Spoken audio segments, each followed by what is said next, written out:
हरे कृष्णा। सभी का स्वागत है। शुरू करते हैं मंगलाचरण से।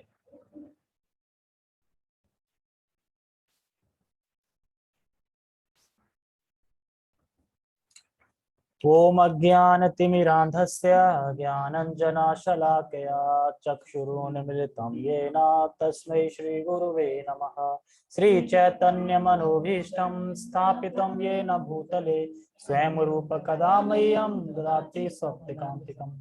वन्देऽहं श्रीगुरु श्रीयुतापदकमलं श्रीगुरून् वैष्णवांश्च श्रीरूपं साग्रजातं सहगण रघुनाथान्वितं तं सजीवम् साद्वैतं सावधूतं पर्जन सहितं कृष्ण चैतन्य देवं श्री राधा कृष्ण पादान सहित ललिता श्री विशाखान्त विशांच। हे कृष्णा करुणा सिंधु दीन बंधु जगतपते गोपेश गोपिका कांता राधा कांता नमस्ते। तप्त कांचना गौरांगी राधे वृंदावनेश्वरी वृषभानुसुते देवी प्रणमामि हरिप्रिये। वाञ्छाकल्पतरुभ्यश्च कृपा सिन्धुभ्य एव च पतितानां पावनेभ्यो वैष्णवेभ्यो नमो नमः। जय श्री कृष्ण चैतन्य प्रभु नित्यानंद श्री अद्वैत गदाधर श्रीवासादि गौर भक्तवृंद। हरे कृष्णा कृष्णा कृष्णा हरे हरे हरे राम राम राम हरे हरे। नमो विष्णुपादाय कृष्ण पृष्ठाय भूतले श्रीमते भक्ति वेदांत स्वामिनीति नामने। नमस्ते सारस्वते देवे गौरवाणी प्रचारिणे निर्विशेष शून्यवादी पाश्चात देशतारिणे। हरे कृष्ण। ठीक है, भगवद गीता यथारूप अध्याय 6 श्लोक नंबर 22-23 और कल का रह गया था तो आज उसको पूरा करते हैं। तो कल क्या बताया गया था कि जो अद्वैतवादी और निर्विशेषवादी हैं वो क्या मानते हैं? भगवान की इंद्रियां नहीं है। तो जब भगवान की इंद्रियां नहीं है तो भगवान की इंद्रियां खत्म कर देते हैं। वो जो भक्त होता है वो क्या मानता है? नहीं, भगवान की इंद्रियां हैं और हमें अपनी इंद्रियों से भगवान की इंद्रियों की सेवा करनी है। अपनी इंद्रियों से भगवान की इंद्रियों की सेवा करनी है। और एक अद्वैतवाद कहते हैं जो कैवल्यम था, तो कहते हैं कि कैवल्यम में लीन होने के कैवल्य में लीन हो जाते हैं, मतलब ब्रह्म में लीन हो जाते हैं, मिल जाते हैं उसी में।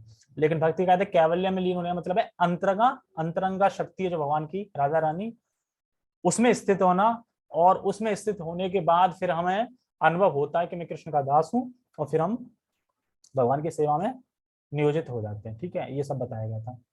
अब आगे चैतन्य महाप्रभु क्या कहते हैं इसके बारे में, उनका एक श्लोक कोट किया गया है, वो पढ़ते हैं। उससे पहले हम एक श्लोक एक बार पढ़ते हैं। ठीक है। यत्रो परमते चित्तम निरुद्धं योग सेवया यत्र चैवात्मनात्मानं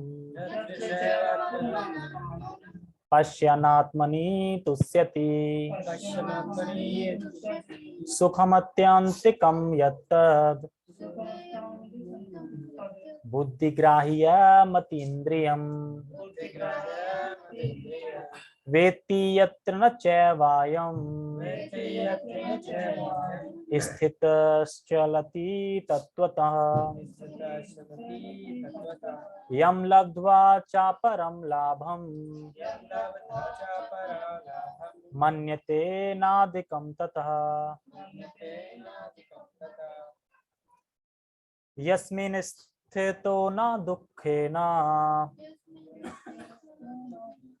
गुरुणापि विचाल्यते तम विद्या ददु सख्ययोग वियोगम योग संगतम। इसका एक बार अनुवाद पढ़ देते हैं फिर आगे स्टार्ट करते हैं।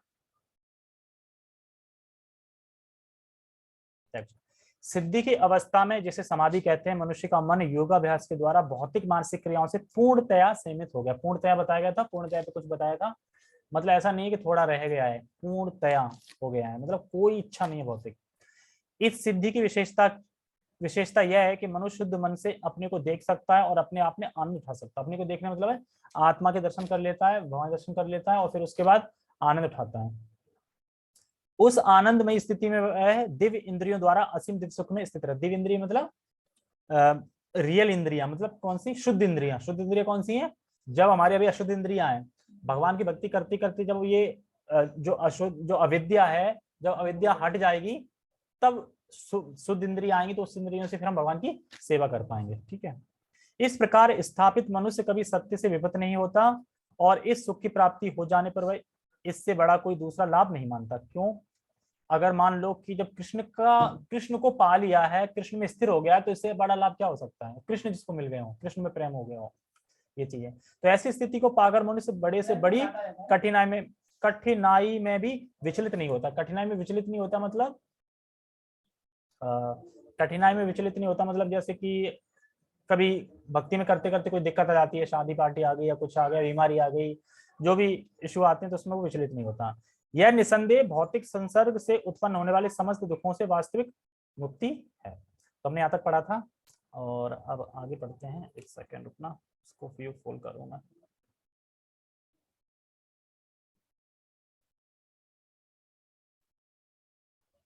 ठीक है, कहाँ तक थे? पेज नंबर क्या था?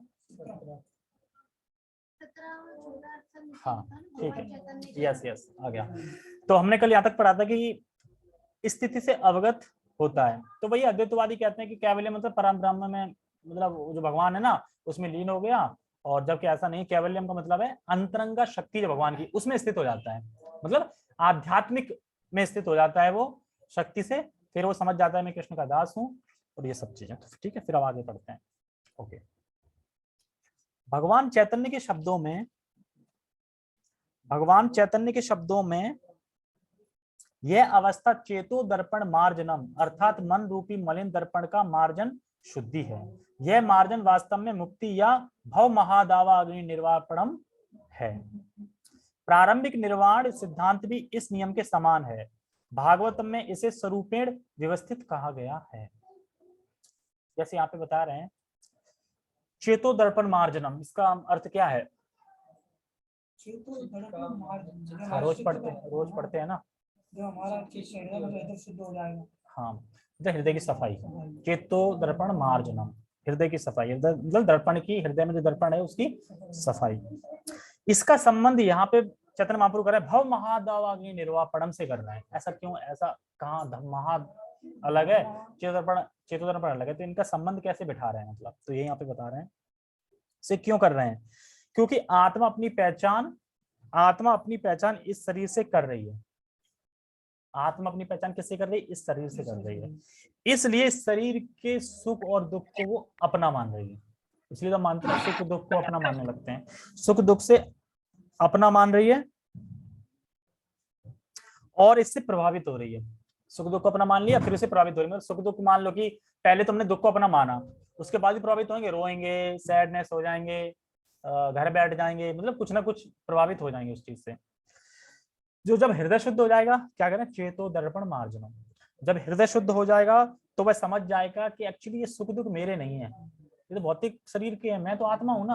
हृदय शुद्ध होगा तो इनसे मुझे कोई लेना देना नहीं है, सुख दुख से कोई लेना देना नहीं, कोई वास्ता नहीं है, और फिर वो भगवान के सुख का अनुभव करता है। तो ये यहाँ पे कह रहे हैं भव महादावाग्नि निर्वापणम, ये पे बता रहे हैं। और आगे कह रहे हैं भागवतम में इसे स्वरूप में व्यवस्थित कहा गया, पढ़ लिया, ठीक है। भगवत गीता के इस श्लोक में भी इसकी पुष्टि हुई है। निर्वाण के बाद आध्यात्मिक कार्यकलापों की या भगवती की अव्यक्ति होती है, जैसे कृष्ण भावनामृत कहते हैं। निर्वाण मतलब जब वो शुद्ध हो गया हृदय, तो फिर क्या करेगा आगे? आध्यात्मिक कार्यकलापों में तो बिजी होगा ना, वो करेगा, तो बता रहे हैं। तो कृष्ण भावनामृत कहते हैं, मतलब हाँ, अर्थात जब पूरी तरह से हृदय शुद्ध हो जाता है तब हम वास्तविक भक्ति के पथ पे अग्रसर हो पाते हैं। इसी को बोलते हैं पराभक्ति। एक होती है अपरा, अपरा मतलब प्रकृति होती है यहाँ की भौतिक संसार की, परा प्रकृति भगवान की। तो हम परा शक्ति में कैसे स्थित हो सकते हैं? जब हमारे हृदय बिल्कुल शुद्ध हो जाता है वास्तविक रूप से, तब हम सही से भक्ति के पथ पे संलग्न हो जाते हैं। इसी को पराभक्ति कहते हैं, क्योंकि भक्ति के प्रभाव से सारे क्लेशों से मुक्त हो जाता है और भक्ति करके वो बहुत प्रसन्न हो जाता है। और हम भक्ति करने से बहुत प्रसन्न होते हैं ना, कि चैतन्य महाप्रभु जब आए थे 5 साल पहले, तो कैसे कीर्तन कर रहे हैं जंगलों में, सब जगह सब नाच रहे हैं। ऐसे कौन नाच सकता है जंगल में जाके धूप में, है ना, पागलों की तरह। और वो तो इतने मगन थे, नित्यानंद प्रभु तो, कि वो चैतन्य महाप्रभु ने बोला कि जाओ फलाना फलाना जगह पे तुम प्रचार करो। अब वो अपने कीर्तन करते जा रहे, अब जहाँ जाना था वहां आगे चले गए। कह रहे वो रास्ता कहाँ है, अरे वो पीछे रह गया, पीछे रह गया, ठीक है मोड़ लो। फिर पीछे चलेगा, नाच रहे हैं, फिर पता नहीं 2-4-10 किलोमीटर फिर आगे चले गए, फिर किसी जा रहे वो जहां तुम जा रहे थे वो तो पीछे रह गया, पीछे रह गया, फिर मोड़ ली। मतलब कोई गुस्सा नहीं आ रहा है, कोई वो नहीं आ रहा। मान लो अगर तुम्हें पता चल जाए जाना यहाँ तो 10 किलोमीटर आगे निकल गए पैदल, तो कहोगे यार, मतलब कि जिसमें हृदय शुद्ध नहीं होगा, जिसे भक्ति अभी नहीं होगी, तो वो तो ये कहेगा यार कहाँ फंसे हो यार, इन्हें कोई फर्क नहीं पड़ रहा, वो उधर मुड़ गए। अब चलना तो पड़ेगा पैदल संग में। जैसे अपने परिक्रमा कर रहे थे अभी, मान लो अपन परिक्रमा जैसे कर रहे थे अलग, और मान लो अपन गलत रास्ते चले जाते 5 किलोमीटर तक, पता चलता रही ये तो गलत आ गए, तो पीछे ही था, फिर कैसा लगेगा? क्या हम अपने आप को भक्ति में स्थित रख पाते? तब चलो कोई बात नहीं, आगे चले तो क्या है, भगवान का भजन करते हो चलो। तो ऐसा करके स्थिति थी उनकी। तो ऐसी जब स्थिति हो जाती है, मतलब पराभक्ति को प्राप्त हो जाते हैं, फिर उन्हें भौतिक के उसमें कोई वो नहीं होता। ठीक है, कहाँ पे थे? भागवत के शब्दों में स्वरूपेण व्यवस्थित जीवात्मा का वास्तविक जीवन यही है। भौतिक दूषण से आध्यात्मिक, भौतिक दूषण से आध्यात्मिक जीवन के कलमश युक्त होने की अवस्था माया है। इस भौतिक दूषण से मुक्ति का अभिप्राय जीवात्मा की मूल दिव्य स्थिति का विनाश नहीं है। मतलब जैसे मूलतः जीवन, मूलतः जीव क्या है? मूलतः जीव क्या है? वैसे जीव क्या है? आत्मा क्या है? मतलब जीव क्या है? नित्य दास है ना। जीव क्या है? मतलब जीव क्या है? भगवान का दास है। तो ऐसा नहीं अब वो मुक्त हो गया तो अरे यार बहुत दास का रोल निभा लिया, अब मुक्त तो हो गए ना, अब ये पड़ा है, अब हम अपनी जिंदगी जिएंगे, ऐसा सोचेगा भक्त? तो वही कह रहे हैं कि यहाँ पे विनाश नहीं होता। मतलब ऐसा नहीं है कि अभी वो कृष्ण का दास है, मुक्ति होने के बाद फिर कृष्ण का दास नहीं रहेगा, वो कृष्ण का दास ही रहेगा और उसी सेवा में लगा रहे। जैसे हम यहाँ पे भगवान की सेवा कर रहे हैं, वैसे वहां भी सेवा करेंगे। जैसे यहाँ पे हर किसी को कोई ना कोई सेवा करनी अच्छी लगती होगी, पर्टिकुलर एक लगती है। तुम्हें कौन सी सेवा करना अच्छी लगती है भगवान की? भगवान से दूर होना, ये सेवा अच्छी लगती है ना। हर किसी को किसी न किसी में तो प्रेम होगा ना ज्यादा, तो ये समझ लो वही अपना स्वरूप हो सकता है। अंडरस्टैंडिंग नहीं है, मतलब खाली समझावट है कि वही अपना स्वरूप हो सकता है। क्योंकि यहाँ पे जो चीज अच्छी लग रही है ना, वही चीज तुम कंटिन्यू करोगे ऊपर। अब सोच देखो, यहाँ तुम्हें ठाकुर की वैसे सेवा करना अच्छा लग रहा है, किसी को वस्त्र बनाना लग रहा है, किसी को फूल चुनने में देने में लग रहा है, तो वही सेवा वहां होगी। किसी को दूध चढ़ा देना बड़ा अच्छा लग रहा है, दूध गर्म करके भगवान को पिलाओ फिर मैं पीऊंगी, तो वहां पे हो सकता है दूध ही गर्म करके तुम पिलाओ भगवान को। तो ये सेवा हो सकती है, क्योंकि हमारा कुछ ना कुछ वहां पे जो रिश्ता है भगवान से, जो हम वहां पे रोल कर रहे थे, मतलब जो थे एक्चुअली, हम वही जाके अपने स्वरूप है, स्वरूप का ज्ञान हो जाएगा। अपने स्वरूप का ज्ञान का मतलब क्या है, ये पता चल जाएगा मैं क्या था वहां पे, वो पता चल जाएगा, और फिर वही हम करेंगे वहां जाके। ठीक है, ओके, कहाँ पे थे? ठीक है। तो कह रहा है बहुत होगी सेवा, अब नहीं करूंगा, तो मैं सेवा करेंगे, ये यहाँ पे बता रहा है। आगे बढ़ते हैं। पतंजलि भी इसकी पुष्टि इस शब्दों से करते हैं, कैवल्यम स्वरूप प्रतिष्ठा व चित्त शक्ति रति। मतलब यह चित्त शक्ति का दिव्य आनंद ही वास्तविक जीवन है। मतलब जो वास्तविक जीवन है ना, तो जो आनंद है, चित्त शक्ति, मतलब जब हम कृष्ण में स्थित हो जाते हैं दास के रूप में, हृदय शुद्ध होता है, तो उस टाइम पे जो आनंद मिलता है वही वास्तविक आनंद है। यहाँ पे इस जगत में जो भी भोगों में आनंद मिल रहा है वो वास्तविक आनंद नहीं है। वास्तविक आनंद कह सकते हैं यहाँ पे किसी भी चीज का, वास्तव आनंद ले लो, हमेशा उस चीज से आनंद आए। आज क्या है कि आज जिस चीज से तुम्हें आनंद आ रहा है यहाँ पे, उसी चीज से कल दुख हो सकता है उसी से। तो ये वास्तविक आनंद नहीं है। वास्तविक आनंद वही है जो चित्त शक्ति, मतलब अंतरंगा शक्ति है, आध्यात्मिक शक्ति है वहां पे। तो वास्तविक जीवन कहाँ पे थे? हाँ, वास्तविक जीवन है। तो वास्तविक जीवन यहाँ बताना, जैसे कैवल्यम का अर्थ क्या बताया था मैंने कल, क्या बताया था कल, आज भी रिपीट करा था। कैवल्यम का अर्थ क्या है? कैवल्यम शब्द पहली बार सुन रहे हैं, पहली बार ही आया ना, इससे बाद में नहीं आया ना, पहले कहाँ आया था? जोम पे बताएगा कोई? कैवल्यम का मतलब क्या बताया था? नहीं, ये पूरी तरह से नहीं। कैवल्यम, अच्छा बताओ, जो निर्विशेषवादी हैं, अद्वैतवादी, वो कैवल्यम को क्या बोलते हैं? वो क्या बोलते हैं कैवल्यम? वो कहते हैं, कैवल्यम को बोलते हैं ब्रह्म में लीन होना। लेकिन भक्ति क्या बोलता है? कैवल्यम का मतलब क्या है? अंतरंगा शक्ति में स्थित होना। जब वहां स्थित हो जाएंगे तो फिर हम समझ पाएंगे कि मैं कृष्ण का दास हूं, और फिर सेवा करेंगे। ठीक है, तो यहाँ पे ये बता रहे हैं कैवल्यम का अर्थ है अपने स्वरूप में प्रतिष्ठित होके भगवान के अंतरंगा शक्ति का आश्रय लेके और फिर आनंद से रहें। अच्छा, कोई ये नहीं सोचेगा कि यहाँ पे तो तरह तरह के लोग मिलते हैं, तरह तरह की चीजें, वहां पे जाके अपन एक ही सेवा करेंगे और बस भगवान की सेवा ही करनी है डेली, तो आनंद कैसे आएगा?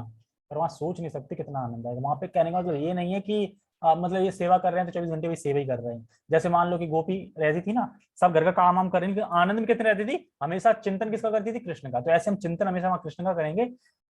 बाकायदा घर होगा तुम्हारे पास, मतलब ऐसा नहीं कि वहां पे कुछ अलग होगा, मतलब कि वहां पे सब वहां पे सब कुछ क्या बोलते हैं, टेम्परेरी होगा, सब कुछ नित्य होगा वहां पे। और हमें वहां पे कोई घर होगा, जन्म होगा, वहां पे होंगे किसी न किसी उसमें होंगे, स्थिति में कर रहा होगा, वहां आनंद बहुत होगा वहां पे। और वहां पे एक व्यक्ति होंगे, जैसे अपन यहाँ पे है ना, मोदी मोदी बोलते हैं, प्रधानमंत्री आ गए, वो आ गया, ऐसे वहां पे कृष्ण होंगे, कृष्ण की हम सेवा कर रहे हैं वहां पे, ऐसे करके। नहीं, वहां पे नौकरी नहीं करनी, बट वहां पे प्रकृति से ही इतना कुछ होगा, हमें नौकरी करने की जरूरत ही नहीं है। वहां पे बस आनंद से रहेंगे, कृष्ण के संग खेल रहे हैं, गौ चरा रहे हैं, ये सब कर रहे हैं वहां पे, बिल्कुल एकदम गाँव की तरह दृश्य में। कह रहे हैं ना कि जैसे वृंदावन में लीला वही है, वैसे ही नित्य लीला वहां होती रहती है, ऐसे करके। हमें यहाँ पे अभी अजीब सा लगता है ना, अगर हम स्वर्ग में जन्म लिया होता तो वहां पे कुछ नहीं लगता, क्योंकि वहां के रूल शुरू से ऐसे होते हैं ना, तुम बचपन से जो चीज देखी वहां पे तो क्या आश्चर्य लगता है, कुछ नहीं लगता। और जबकि वहां पे पढ़ते कभी पृथ्वी लोक एक लोक है जहाँ पे लोगों को नर्क जैसा है, वो देखेंगे अच्छा ऐसा, तो वहां का वर्णन पढ़ेंगे, वो पृथ्वी तो बड़ा बेकार है, वहां क्या समझ रहे अच्छा है। तो वो लोग उसमें थे, मतलब सब ग्रह है ना, तो वहाँ ग्रह ऐसे ही रह रहे हैं, जैसे यहाँ रह रहे हैं वैसे ही वहाँ रह रहे हैं, पर वहां पे लोग उड़ रहे होंगे, जैसे यहाँ पे गाड़ी मान लो जहाज उड़ रहा है तो कुछ आश्चर्य लगता है, और वहां पे लोग उड़ रहे होंगे, तो सभी उड़ रहे हैं, तुम भी उड़ सकते हो, तो क्या क्या आश्चर्य होगा वहां पे, कुछ नहीं आश्चर्य होगा वहां पे। जो शुरू से देखा तो कोई आश्चर्य नहीं होता, ऐसे स्वर्ग है वहां पे, बस यहाँ से अच्छा है स्वर्ग। वहां पे मान लो यहाँ पानी की नदी देखते हैं, वहां पे दूध की भी नदी है, तो क्या आश्चर्य है, कुछ नहीं, नदी है दूध की, भर के लिए आए दूध पी लिए, ऐसे करके। वहां पे बीमारी की जानते नहीं, बीमारी क्या होती, तो अपने आप ही सीख जाता है। तो जैसे माहौल में रहते हैं वैसे रहते हैं, पर हमें लगता है, जैसे हमें भी लगता है स्वर्ग स्वर्ग, पर जब स्वर्ग में जाओगे, वहां जन्म मिल जाएगा, रहेंगे तो वहां कुछ लगेगा ही नहीं। और पता चलेगा तुम जब मरे तब पता चलेगा स्वर्ग वो रहे थे अभी तक, अच्छा स्वर्ग था। तो ऐसे करके तो वहाँ पे आनंद, वहाँ पे मतलब कि कष्ट नहीं होते एक तरीके से बिल्कुल भी। ठीक है, आगे पढ़ते हैं, कहाँ पे थे हम, जीवन है। आगे पेज पलट गया क्या मेरा, हाँ। इसका अनुमोदन वेदांत सूत्र में इस प्रकार हुआ है, आनंदमयोभ्या असात, यह चित शक्ति ही योग का परम लक्ष्य है, और भक्ति योग द्वारा इसे सरलता से प्राप्त किया जा सकता है। भक्ति योग का विस्तृत विवरण 7वें अध्याय में किया जाएगा। जो नेक्स्ट चैप्टर आएगा वो भक्ति योग का ही आएगा, उसमें भक्ति का योग का ही पूरा पूरा वर्णन होगा। तो क्यों भक्ति योग में आसानी से प्राप्त किया जाता है, क्योंकि भक्ति योग में हम भगवान की अंतरंग शक्ति में आते रहते हैं, इसलिए भक्ति योग में आसानी से प्राप्त हो जाता है, बाकी चीजों में आसानी से प्राप्त नहीं हो पाता। इस अध्याय में वर्णित योग पद्धति के अनुसार समाधियां दो प्रकार की होती है, एक संप्रज्ञात तथा एक असंप्रज्ञात समाधियां। जब मनुष्य विभिन्न दार्शनिक शोधों के द्वारा दिव्य स्थिति को प्राप्त होता है, तो यह कहा जाता है कि उसे संप्रज्ञात समाधि प्राप्त हुई है। और असंप्रज्ञात समाधि में संसारी आनंद से कोई संबंध नहीं रहता, क्योंकि इसमें मनुष्य इंद्रियों से प्राप्त होने वाले सभी प्रकार के सुखों से परे हो जाता है। मतलब कि अब उसका मन आत्माकार हो गया है, विषयकार नहीं होता। मतलब उसका मन क्या हो गया, आत्माकार, विषयकार, विषय का मतलब मन का विषय में लगा है, लेकिन उसका मन अब विषयकार से हटके आत्माकार में हो गया है, इसलिए वो आनंद से असंप्रज्ञात, मतलब एक्चुअली यहाँ पे दो समाधि बताई गई है, संप्रज्ञात असंप्रज्ञात। तो इसका मीनिंग कुछ बताया नहीं है, तो मैं बता नहीं रहा हूँ कुछ, ठीक है। ओके, तो विषयकार नहीं होता तो भगवान के विषय में वो नहीं पड़ता। ओके, एक बार इस दिव्य स्थिति को प्राप्त कर लेने पर योगी कभी उससे डिगता नहीं। डिगता नहीं मतलब डगमगाता नहीं, डगमगाता नहीं, डिगता नहीं का बता रहे हैं, मतलब कोई भी भोग उपस्थित हो रहा उसकी लाइफ में, अब ये नहीं भोग उपस्थित हो गया, अरे चलो कर लेते हैं, क्या कर लेते हैं, क्या जा रहा है, तू देख रहा है क्या। जैसे कुछ लोग कहते नहीं है नर्क किसने देखा, नर्क किसने देखा, तो नर्क वाले पता क्या कहते हैं, तुम पूरी जिंदगी यही चल रहा है ना कि नर्क किसने देखा, आओ दिखाते हैं तुम्हें नर्क, अच्छे से दिखाते हैं तुम्हें, कहते हैं ना नर्क स्वर्ग कुछ नहीं होता, किसने देखा नर्क, किसने देखा, ऐसे चिल्लाते रहते हैं। तो बताते हैं बाद में जो यमदूत होते हैं ना, वो कहते हैं तुम पूरी जिंदगी यही चिल्लाए थे ना नर्क किसने देखा, किसने देखा, आओ तुम्हें दिखाते हैं नर्क कैसा होता है, और अच्छे से दिखाएंगे फिर। अब सोच के देखो जरा, अभी स्वर्ग का वर्णन किया था, अब नर्क का वर्णन करो जरा, वहां भी कितना दर्द होगा, है ना। जैसे मान लो तुम ऐसे गांव में पैदा हुए कि वहां गांव में रोज तुम खाना ना खा के ड्यूटी, एक तरीके से कि तुम्हें कुछ लोग आएंगे राक्षस टाइप के, वो तुम्हें पकड़ के ले जाएंगे, फिर काटेंगे पीटेंगे आग में लगाएंगे, शाम को छोड़ देंगे, फिर तुम घर आ जाओगे, फिर जाओगे, फिर ये सब ऐसे मतलब बंदी बन के ऐसे चलते रहोगे। तो ऐसे लोक में रह के कैसा लगेगा जब डेली ऐसे कष्ट मिलने हैं, ऐसा मिलेगा नर्क में।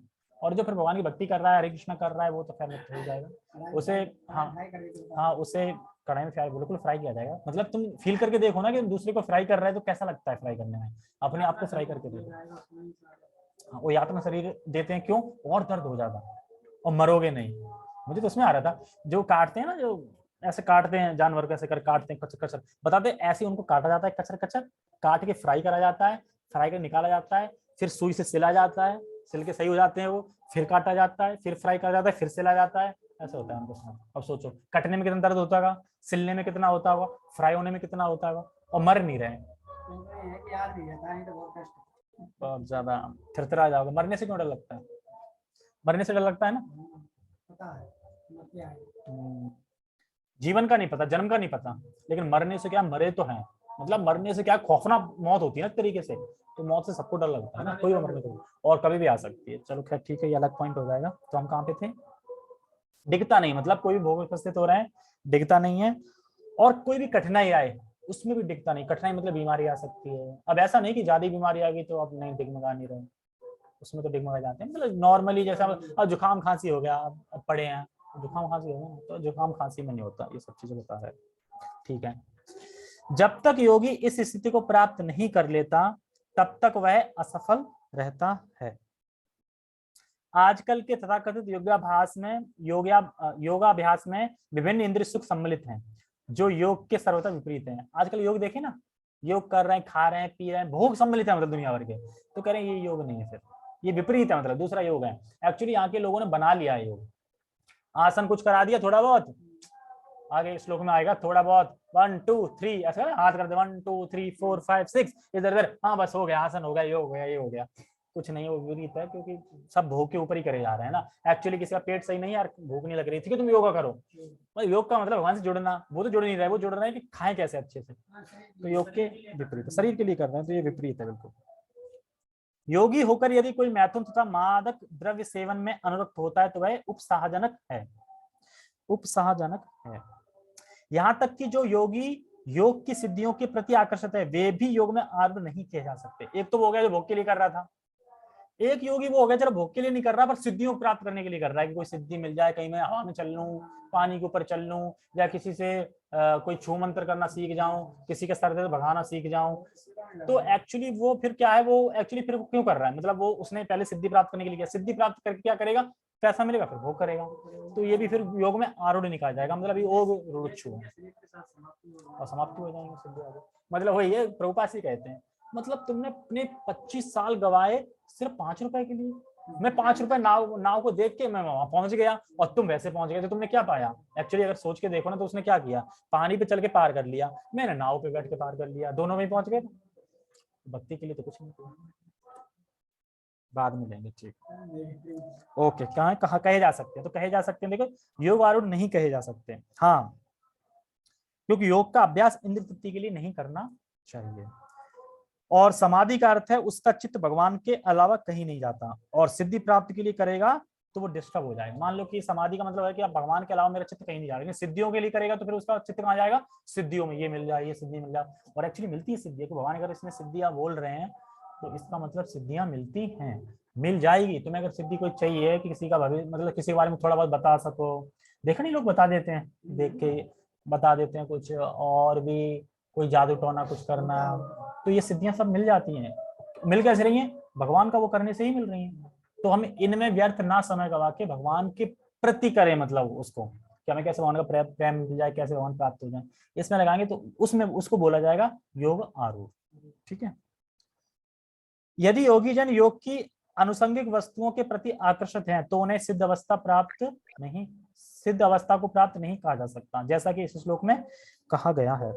जब तक व्यक्ति समाधि की अवस्था को प्राप्त नहीं है तब तक उसे सिद्ध नहीं माना जाएगा। मतलब समाधि की अवस्था मतलब क्या, उसका चित्त सिर्फ भगवान में ही जा रहा है, तब तक उसे सिद्ध नहीं माना जाएगा, जैसा 21 श्लोक में कहा गया है। ठीक है, अतः जो व्यक्ति आसनों के प्रदर्शन या सिद्धियों के चक्कर में रहते हैं उन्हें यह समझ लेना चाहिए कि इस प्रकार से योग का मुख्य उद्देश्य समाप्त हो जाएगा। एक्चुअली योग करने क्यों गया था, भगवान को पाने के लिए।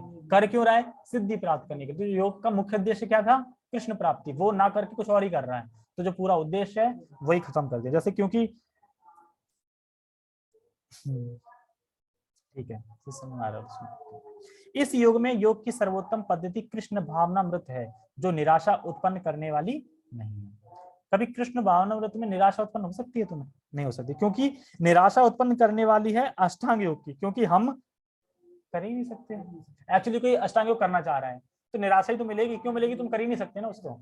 और कृष्ण भावनामृत कर सकते हो, अपनी क्रियाओं को भगवान में लगा दो, कर सकते हो। तो इसलिए इसमें कोई निराशा हाथ नहीं लगती, मतलब आशा है और आगे मिलेगी भी। जैसे अगले श्लोक में बताया जाएगा कि जो दृढ़ संकल्प हो गया है और जिसने मतलब संकल्प से और उससे संकल्प था और एक चीज और थी, श्रद्धा संकल्प है कि जैसे कि अगर आज कोई डॉक्टर की पढ़ाई कर रहा है तो पता है उसे 5 साल वो डॉक्टर बनेगा ही बनेगा। ऐसे आज तुम अगर ये भक्ति कर रहे हैं, योग कर रहे हैं, तो आगे चल के भगवान मिलेंगे ही मिलेंगे। उसे दृढ़ संकल्प रहता है, श्रद्धा रहती है, तो उसे अवश्य मिलेगा ही मिलेगा। आगे के श्लोक में आएगा। हाँ, वो आगे श्लोक में आएगा, चिड़िया वाला। ठीक है, कहाँ पे थे?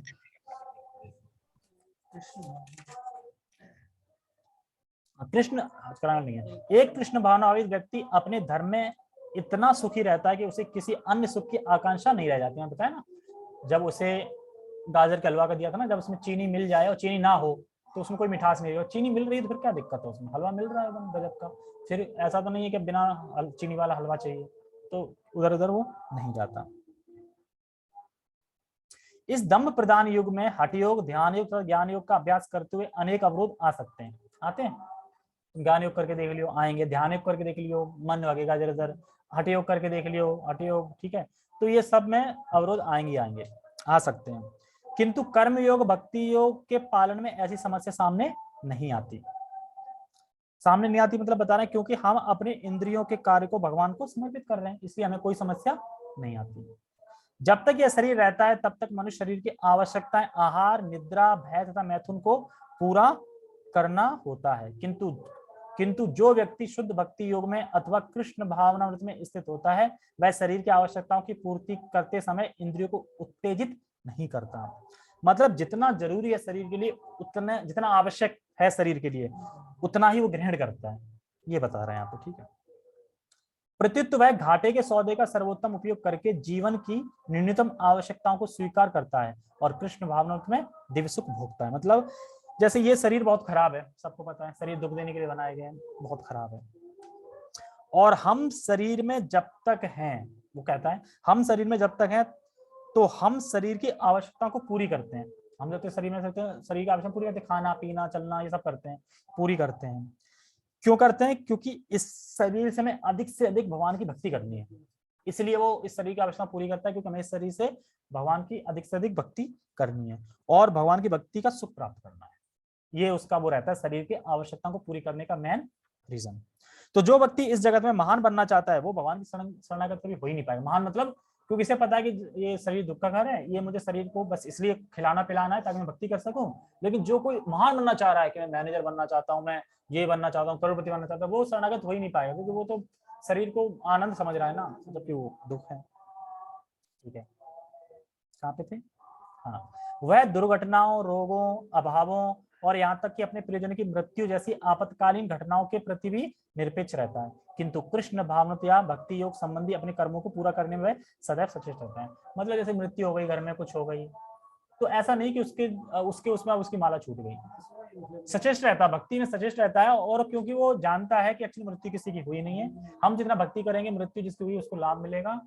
और बाकी इसका मतलब ये उल्टा भी नहीं है कि अब कोई मर रहा है तो नहीं, हम तो अपनी भक्ति करेंगे, उसकी हेल्प भी करनी है, ये भी करना है, क्योंकि हमारा आचरण सही रहेगा तो ही दूसरे लोग हमारे आचरण को देख के भक्ति स्वीकार करें, ना कि हमारे कहने से। हमारा आचरण देख के लोग भक्ति स्वीकार करेंगे, कहने से नहीं करेगा कोई। ठीक है। और दुर्घटनाएं उसे कर्तव्य पथ से विचलित नहीं कर पाती, जैसा कि भगवद गीता में कहा गया है, आगमा पायोना अनित्यास्तान स्वभारता। मतलब वह इन प्रासंगिक घटनाओं को सहता है क्योंकि वह भली भांति जानता है कि ये घटनाएं ऐसे ही आती जाती रहेंगी, सुख दुख आता रहेगा, जन्म मृत्यु आती रहेगी, बीमारी मतलब ये सब चीजें आती रहेंगी, तो जानता है प्रासंगिक घटनाएं आती रहेंगी जाती रहेंगी, तो अपने सचेत रहता है, भक्ति करता है, प्रभाव नहीं पड़ता। मतलब ऐसा नहीं है कि भक्त के जीवन में सुख दुख लाभ हानि आएंगी नहीं, ये दोनों अवस्थाएं आएंगी भक्ति में, सुख भी आएगा, दुख भी आएगा, लाभ भी आएगा, हानि आएगा, नहीं भक्ति कर रहे तो कुछ नहीं आएगा, आनंद ही आनंद आएगा, सब कुछ आएगा ये, लेकिन वह अपने मन को स्थिर करके भक्ति कंटिन्यू करता रहता है। इस प्रकार वह योगाभ्यास में परम सिद्धि प्राप्त करता है। मतलब कि अनेक जन्म, मान लो कि वो जानता है कि अनेक जन्म जन्म के अनेक जन्म जन्म से उसने माया की सेवा करी है, माया की सेवा, तो एक बार भगवान की सेवा कर लो। मतलब बहुत से जन्म में तुमने माया की सेवा करी, एक जन्म थोड़ा भगवान की सेवा करके टेस्ट करके देख लो क्या आ रहा है, अगले जन्म तो माया की करोगे फिर, और फिर तुम देख लो खुद करके। तो ये सब चीजें बता रहे हैं, ठीक है। कल आएगा कि जो इस श्लोक में योग प्रारंभ, हाँ ठीक है, कल जो आएगा कल ही बताएंगे। दृढ़ संकल्प, श्रद्धा, इसी के बारे में आएगा,